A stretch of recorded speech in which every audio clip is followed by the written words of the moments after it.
everyone, this is Teresa from Returning to Basics.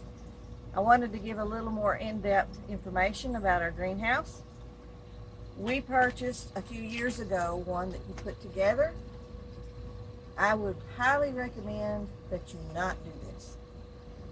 I would have been much better off if I stick built something instead of this. Number one, it was really hard to put together. But I'll cover some issues as we go. This one is made with plastic panels. They're clear, and it's nice to have the sliding door. But the panels that get direct sun become very brittle, and the clear panels are expensive to replace. So what we did to get us by for a while is we went to a box store and we purchased white ones, which we can get away with if they're in certain areas. But if we were to replace all of them with the white ones, it would impair the sun coming in.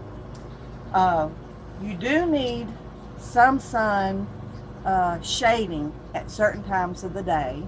And as we step in, if you look up, you'll see that we have some shade cloth. It would get up to 102 degrees in here many times. So we had to put something in. Even now at a certain time of the day, my Swiss chard will wilt about 4 o'clock in the afternoon, a little bit earlier in the hot summer. So even though the root systems are in cool water, they will wilt. Another issue is we can't really open things up so that pollinators can get into the greenhouse. So by not having pollinators, anything that would bloom to produce fruit like peppers, cucumbers. Cucumbers are wonderful in an aquaponics system. I had one year where I planted 2 plants and they completely covered the end of the greenhouse. Millions of blooms. Unfortunately, without any pollinators being really to be able to come in and frequent the flowers, I had 2 cucumbers. So if we had stick built the whole greenhouse, I would have incorporated some lower windows that we could open in the summer and close in the winter. You could put flowers outside the windows to attract the bees and draw them on in. So that is a big issue with a put together greenhouse. Part of the thing that we wanted to do was an aquaponics system. We have fish in the tank, which puts out waste. It pumps through the system and feeds the plants. The plants purify the water, and the fish benefit from purified water. You have to be careful about what kind of plants you select. I was very surprised that celery would do so well in here.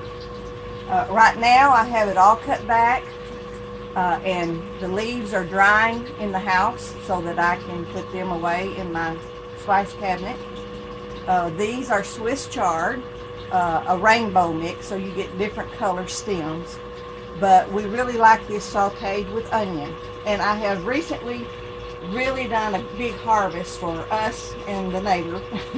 And so some of the root systems or the stalks on these get as big as the top of these little cups. And I have cut on them and harvest leaves for probably 8 months now. I planted them last summer and they just keep growing. In regard to our aquaponics system, when we did create the greenhouse, we put insulation around a tote. You can get the totes online. We found some place to get some that had food products in them. So we cleaned it good. We we created a bed This is just pea gravel. It has a bell siphon. You can research bell siphons on YouTube and find all kinds of information about it. So the fish are in here. Right now I have about 13 goldfish. We tried different fishes. Goldfish are easy. We tried tilapia.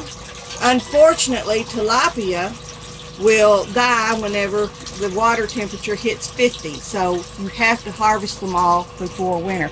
And since I had greens growing all winter in here, I wanted a fish that wouldn't die whenever the water hit 50. So this is my pea gravel bed, and then the water comes out here. It goes over to a swimming pool pump.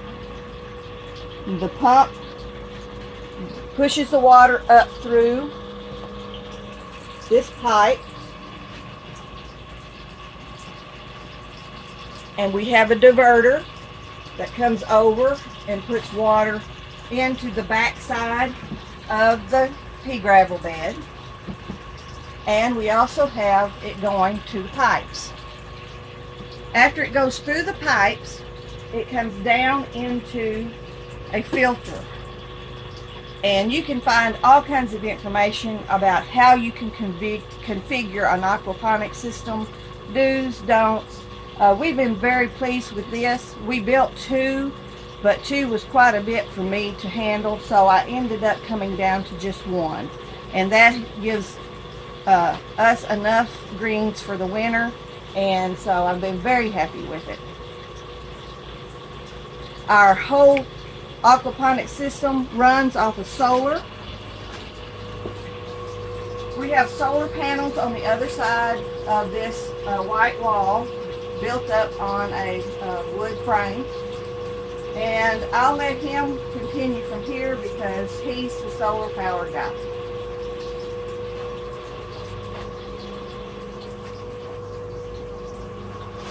Hey everyone, our solar system is an 8-unit battery bank, and these are Group 31 Trojan batteries. We started with a small Harbor Freight 90-watt system, but we have 475 now outside on the other side. And it comes in and it goes through these 3 charge controllers. We have them in 3 different arrays split out there for efficiency. But as you can see, these are all tied together, and then they come to our inverter, and then we're able to run Teresa's aquaponics system, her fan in here, and her bubbler in the fish tank. And so it works. Plus we have some lights in the ceiling that we even turn on occasionally and have them doing. But the most important thing is that we're running this system off grid, not to be off grid per se to be preppers or anything, but we're retiring.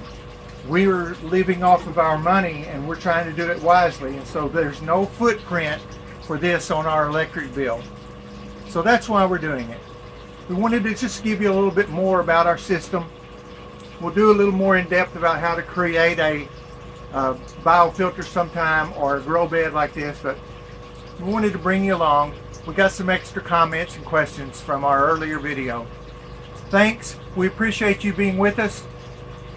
If you haven't done it already, hit the like button and subscribe. We appreciate you. Thanks, and God bless you.